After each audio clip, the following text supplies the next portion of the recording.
Go. My dad had one brother, Baldev Singh, Okay. who was Pilu Neeru's father.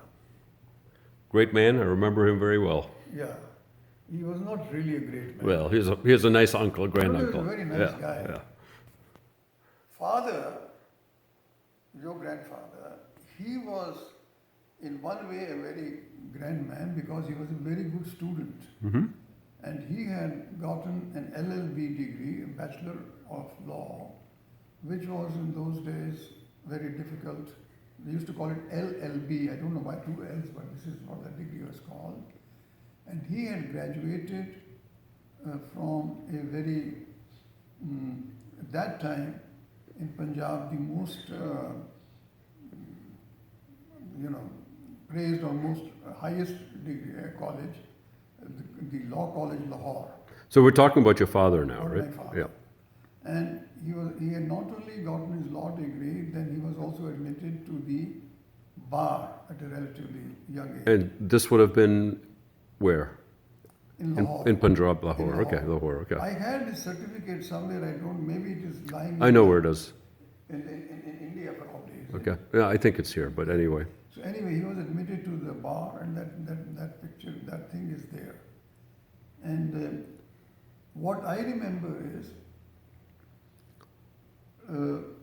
at some stage, now I'm forgetting, okay, I was born in Abbottabad, okay, now Yeah. I'm remembering. 1938. Yeah. 38. I was born in Abbottabad because after he finished had his legal degree, he wanted to go and start his practice someplace where there was not too much competition because it takes a lot of money and time before a lawyer can become well known. Mm-hmm. So he picked up a court, a provincial court in Abbottabad, and that's why he started his practice there.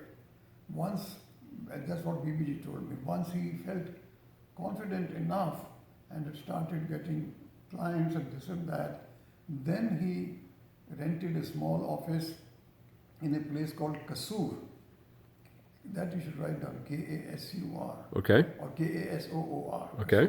Kasur. Kasur is about 2 to 3 hours away from Lahore, which is the provincial capital Mm-hmm. and one of the best cities in Pakistan today, even today. So that is where he was started practicing. Kasur. Okay. And I was born in Abbottabad when he was practicing there, but then as a little young fellow baby, Yeah. Amrit and I, Bappi was not born at Yeah. that. That's right. We moved to Kasur.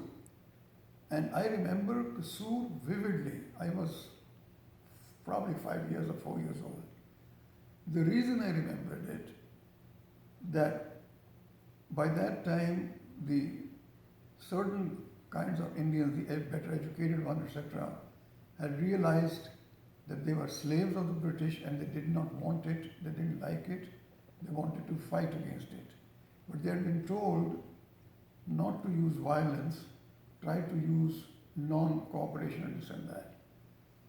And that one scene is before me. It was very funny. He would take me literally 5 times in the week with him in the evening because the court was within walking distance, and give me strict instructions to sit on. There was a fountain there. The fountains were very common. Yeah. With a brick circular Yeah. wall. Yeah. And I was like not quite 5. I was 4 years old, but I remember that. And I would go and sit down there, and these people, all these lawyers, they would come in knickerbockers, Okay. Short pants. Yeah. to here, and always wearing khaki and a white shirt with army pockets, and they would start marching, practicing how to parade, how to march. And that is when I heard them say that, and I remembered, and they used to say, "Dur hato, Hindustan hamara hai. Get out from here, get away from here. India belongs to us." Okay.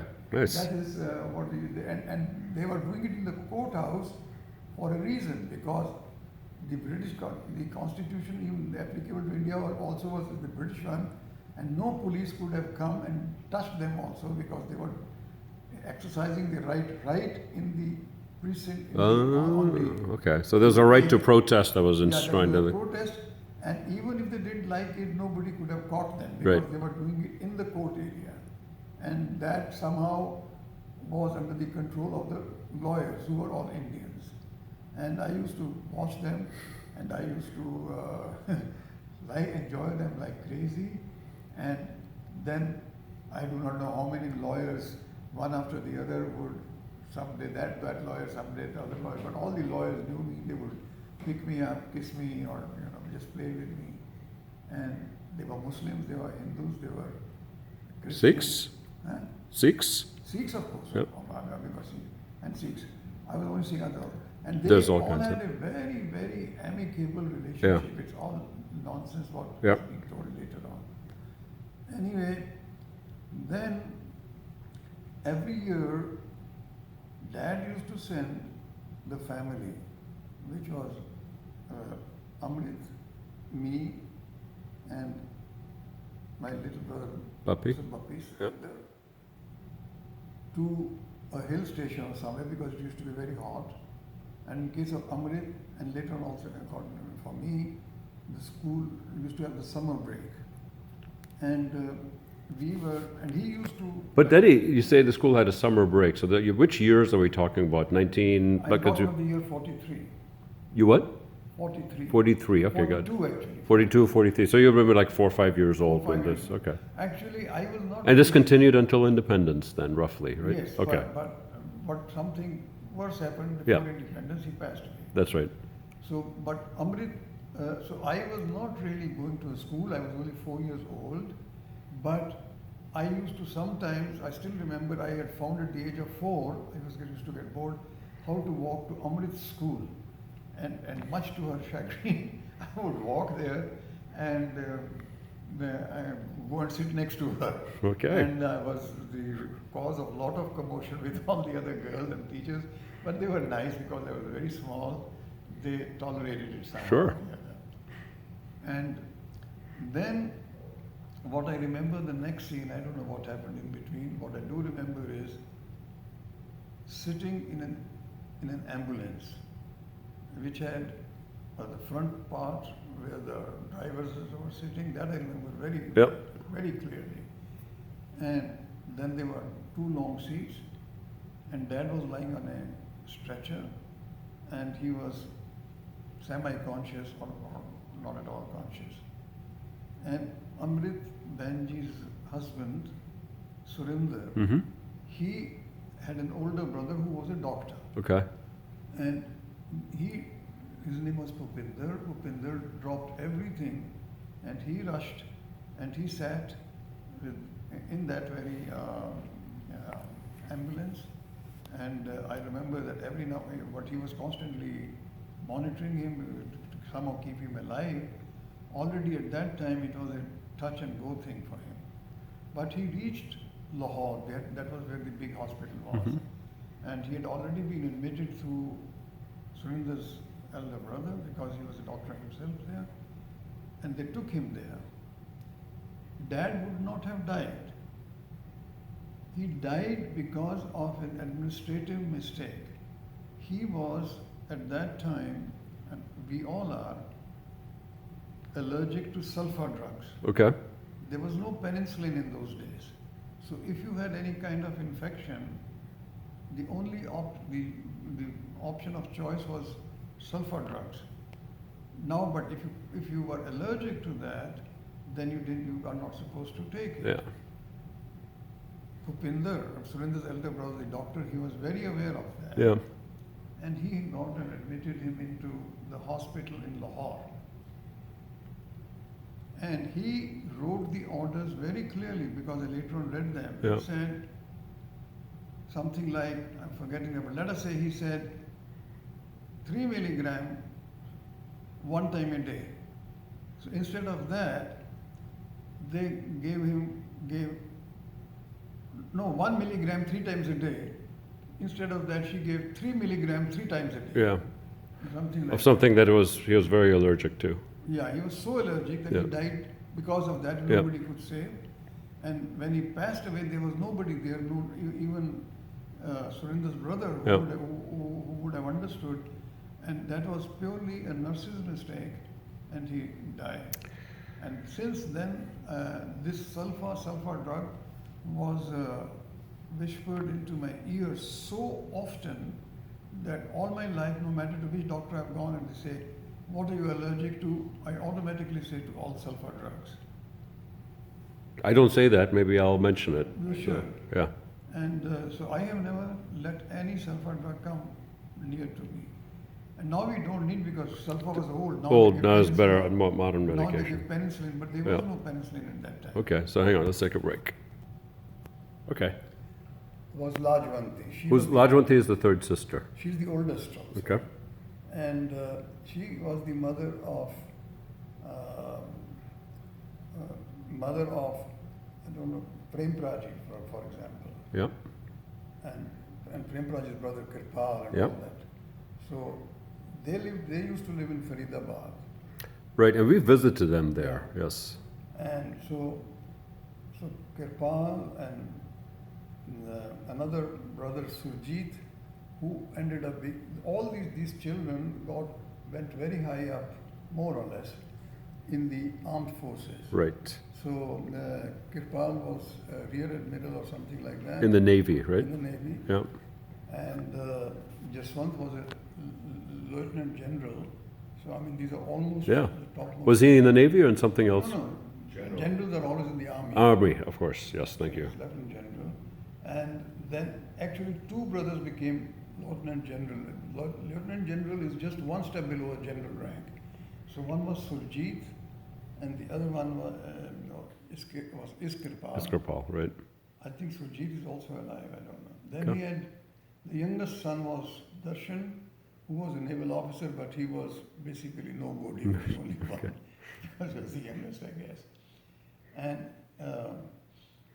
anyway, and then there was one, the oldest son was Harbans, who was a lawyer, who had studied law, just like my dad, but he had risen to pretty high level in the Indian police service. And Prem was actually a merchant navy officer, and he was actually, from whatever I understood, he had a very good career going.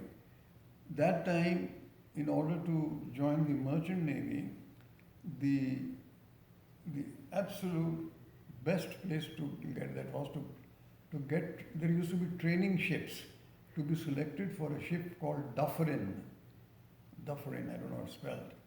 And he was selected for that. It was, that I know for a fact, it was a very, very, very tough selection process. Yeah. They selected every year some 40 cadets, and 4,000 or 40,000 applied for it. But after he became an officer on the ship, something went wrong in some performance somewhere, and he was given an early discharge. And then he had married the daughter of one of the richest Sikhs of that time, a civil engineering contractor, Achar Singh Gujral. Okay. And Achar Singh Gujral was a very rich person, and as far as he was a civil engineering contractor, but as a civil engineering contractor, he was extremely successful. He is the person who built, for example, that Oberoi Hotel in Delhi. But he has a long list of things. And he was the initiator that got me into Germany. Okay. He was a major subcontractor to 3-4 German companies. And all these people at that time, they somehow felt so sorry for my mother, because they were kind of related Yeah. somehow. So everybody, and I have to admit that, everybody tried, not everybody, Kirpal did not do Yeah, this, many people did. but many people, even distant relatives, tried to somehow create a career for me. But They also said to me at that time openly, they did that because I had I had the highest ranks in high school and in intermediate exams in the entire state, and that they were amazed. Right. So actually, this Sardar Uttam Singh Duggal, who was Prem Raj's father-in-law, when he heard that, and basically it was the same clan. So at that time, Chachaji was without a job. I didn't have a father. So word reached him that he is Krishna's son, who is very, very brilliant at school. He's topped the university in Rajasthan twice. So he said, what does he want to do? And somebody told him that he wants to study engineering. So he gave, without anybody asking, he gave me a scholarship to study in Banaras University. Wow. Later on, I also got a scholarship from the Rajasthan government because in the system is like that if you are enrolled into any of these famous professional institutions, the first 3 or the first 5 got pretty good scholarships. Good. So when I went to Banaras University, I never had to pay ever any fees. Wow. And he was sending some money. That's great. Yeah. So that's how what got me through. And then he pulled some strings. No, the story is a little more complex than that. I had gone to there was an industrial exhibition in Delhi, and I was in my 3rd year. My favorite subject at that time, and still is, was turbo machinery. That's a subject the teachers, especially steam turbines.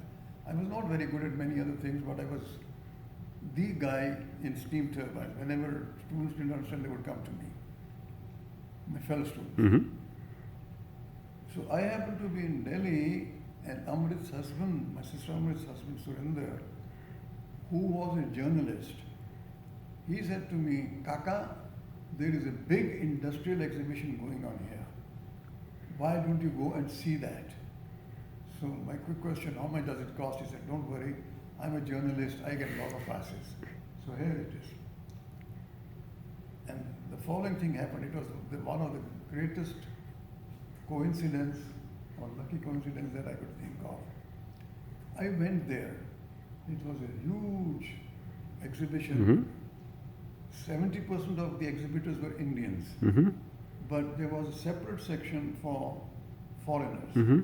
Country-wise, Germany, Japan, this and that and that. I'm not surprised, I headed straight for the German section. Mm-hmm. And when I went there, I saw that there was they were divided according to some system, but one place, the place was full of manufacturers of steam turbines and gas turbines. And I just went there directly. And I went there, and very few people used to come there because that's a very complex thing. So I still remember I went to the GHH stall, and I started talking to 3 of the engineers who would come there to explain. Now, I'm not going to praise myself. I was from day one very good in turbo machinery. Mm-hmm. That became my profession. So I started asking them questions, and then suddenly somebody said, excuse me, I'm coming back. So he went and brought his boss with him. Later on, the company told me, GHH, that he went and said, you need to come and see an 18-year-old guy here who knows as much about turbines as we know. That's awesome. So, and this is what makes, he said, you come and talk to him yourself. So he quietly slipped in. I didn't even know who it was. Sure. I just remember one guy came, and I was asking them questions, and then they would answer, and then in turn, then they started asking me questions. So then I remember this guy asked me, he said, how do you know all this? You are only 19 years old. And do they teach all this in your schools? No, he said school because Schule, ja, Hochschule. I said, no, not in the school, in the university. You go to university and you're how old? And I said, I'm 19, I'm 19, and I'm not quite 19. He said something in German which I think meant, Donnerwetter, not even 19, and you know enough To have this conversation, to yeah. have the con- So then he said, how much more studies you have to do? So I said, if I don't fail, then I will be qualified at the age of 20 and a half. 20 and a half, what will you be? I said, I'll have a degree in Bachelor of Engineering. He said, what? So I didn't understand what they were talking, but I think somebody tried to explain him, it is the Indian diploma engineer. So he gives me a card and he says, how long do you live in Delhi? I said, no, sir. He said, you come here tomorrow and I will make 3 people available to tell you whatever you want to know, and they will teach you more and more about specific turbines. And they actually gave me lots more. But like he laughed and said, I still remember he came and said English, so have you learned something from him? I was very embarrassed, but he was pulling my leg. But the long and short of it is, he then gave me his card and he said, when will you be finished with your studies? So I said, about a year and a half from now. He said, here's what you do. You send an application for employment. And I said, I am not even finished. He said, doesn't matter, it will take time to start. You send an application for employment. Now, my chest was so big that he said an application. So I looked at him and said, application for what? For a job in Germany in the company. And I said, why will they give me a job? I'm only an Indian, because there is a lot of inferiority complex. He said, if there are even 10 Indians like you, we'll employ all of them. Right. So I still remember that. So then I spent quite some time with them, and then I started looking. That was actually an area in which only the turbo machinery manufacturers were there. So then I went to First, who were also manufacturers of that. And then I went to, I think to Denmark or somebody else. Yep. It turned out to be the same thing. They all said to me, what are you going to do when you finish? And they said, you apply, and everybody gave me a card, you apply for a job. I said, okay. So when that thing was over, I kept those cards somewhere. I didn't think much about it. But then but I had told my brother-in-law, Amrit's husband, and he said, you better do that. You're not understanding. They've got my liking for you, and you must be cat's whiskers if 3 different people compete. Is it true? And he shouted to Amrit, your brother is making claim, do you think it is true? And she said, yes, if he's saying it is true, then it is true. Yeah, that's he good. doesn't lie over this. She said, she's very, what is it? Biased. Biased in your favor, but it cannot harm you. That's right. So I went back to school, and now I had to send them. And I had never written an application for employment. I didn't know. So I spent about 10 days, 12 days not knowing what to write. And I had a very good friend, another Sikh, his name is Devinder, who actually lives somewhere in America. He is much brighter than me. Right. Much brighter. And he got his doctorate here. He first did his master's, then he did his doctor's and this and that. And I told him this, and I said, Devinder, I don't know how to write an application, and especially to these foreigners. So he first said, why don't you start joining the German class here? And I said, my God, that will take me 3 years, and by that time they will have forgotten me. Then he said, you know what, we do a simple thing. I said, what? He said, we copy our syllabus, which at least in India tells you in very great detail what you have to do in first semester, second semester, like all. So there were no copying machines in those days. Right. So I went around begging, and anyway, a whole lot of my friends I was a popular guy, but willing to, they laughed at me, but they were willing to help me. So they sat down and copied the entire syllabus, which was that thick. And that became your resume, That became effectively. my resume. Okay. And I wrote just a two-liner, and I said, thank you for, I'm submitting this thing. I don't have much experience in, I have no experience in making an application, but this will tell you What I've studied. what all I've learned and what I will learn in the last year. And I had drawn a line there. And then I had a big problem. I had to send those things, not to 3 of them. And they had told me to send it in triplicate. Oh my God. There was no copying machine. That concept of copying machine did not exist. So, Pre-Hewlett Packard days, I guess. Pre-Xerox days. yeah. So, but I had a lot of friends, and I somehow talked them into sitting and making handwritten copies. And I guess the best one got sent to GHH, huh? Well, I don't know. No. So I sent to all 3 of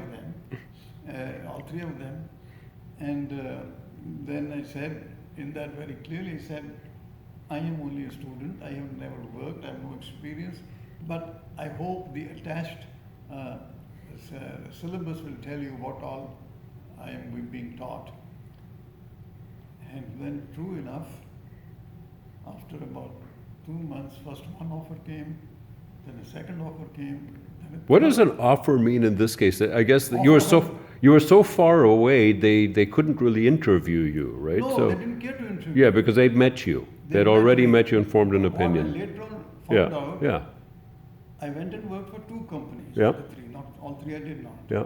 But GHH, my first company itself, became so fond of me at Yeah. that time that ultimately you know where I went with Yeah, it. that's right. So that Does that company still exist? yeah, MIN exists. Yeah. MIN does. Yeah. GHH has just been subsumed. GHH name is gone, but it was Right. MIN. Right, okay. So and whenever it was already called MIN, but the Right. company was the same. Okay. And so, what did you ask me? Oh, no, that's fine. So that Did you work for any of them for a summer, or did you just go full-time to Germany? I'm telling the full story. Okay, So I got 3 offers of employment. 2 from German, and the third company was an Austrian company, also well-known company. yeah, That was the same company, LMF, for which I worked later. later, okay. So I looked at all. The highest salary was from MAN. So I sent that thing. I got 3 offers, and the only thing I could understand at first was what the salary was. Right. nothing more. And then I said, well, we had a foreign languages department in the university, and I went to talk to the German head of the department, and he said, oh my God, you're going to set a history here. You will be the first candidate from BHU who has gotten so many offers from other than England, because That's only where people English went, yeah. companies knew India at that time. So he said, tell me what you want to write. You write it in German and I'll correct it. So I wrote whatever I could, and he said, oh my God, your German is horrible, but I'll rewrite it. So he rewrote, and then I collected some money from all the colleagues in the dormitory to pay for the Postage? postage, Yeah, and mailed all 3 of them. And over time, I got 3 offers, right. all 3. MAN was paying the only thing I could really understand at first was the salary, and that was from, that time it was only called GHH, not Sure, GHH. sure. So I, with the help of the German professor who was head of the languages department, and he was German, sent them prepared a reply, and he said, have you got the money to go to Germany? I said, no. So he said, then what is the point of admitting that? You make it very clear that you don't have money and they will have to pay you, get you the fare. Yeah, So then I said to him, he said, you write a reply and I'll translate it for you. So I wrote, he translated it, I copied that and sent basically the same reply to all three of them. And I'll never forget that, my God. I got 3 offers, and all 3 of them said, in one thing they were very clear, it was very common. After due consideration, we understand that you are a young man and you cannot buy that ticket. We didn't think of. We are willing to, what was the word? Front you the money. Yeah, we are willing to send you the money or the ticket, but on the following conditions. And one was, this is an offer for 3 years. That was all, it was limited to 3 years. We reserve the right to send you back home anytime if we are not satisfied with your performance, if you commit any bad act, indisciplined act, and if you do not speak fluent German, or if you do not understand German, read, write and understand German. Well, the first 2 you could easily accept, but the third one was very difficult. Sure. So I said, okay, and then I started going to that, in the university, to those classes. But that was almost an impossible thing because engineering studies are very hard. Yeah. And Banaras was a very leading institution. Then sometimes you didn't even get 3 hours sleep, and so I didn't know what to do. But then, when you study engineering in India, I think even today, you have to go at some stage and work for 6 months in some real engineering venture, a factory or a design office or something, which normally is used to be arranged by the University, yeah. But you could give your preferences. So I had then understood that there was a Goethe thing called Goethe Institute in Calcutta. Max Müller-Böven, right? Müller-Böven, Yeah. and that they were supposedly the best to teach you in German. And that German professor in BHU had also told me that. He said, if you can go there, you'll be okay. So then we were allowed to choose the factories. I chose 3 factories in Calcutta. I got, those were easy jobs. This was probably a practicum, effectively, right? It was a practical thing. And the university had a very good reputation with Indian employers. So if you chose that and if the university recommended you, they automatically took you for 6 months, which was the time you had to. But this 6 months was before you actually got your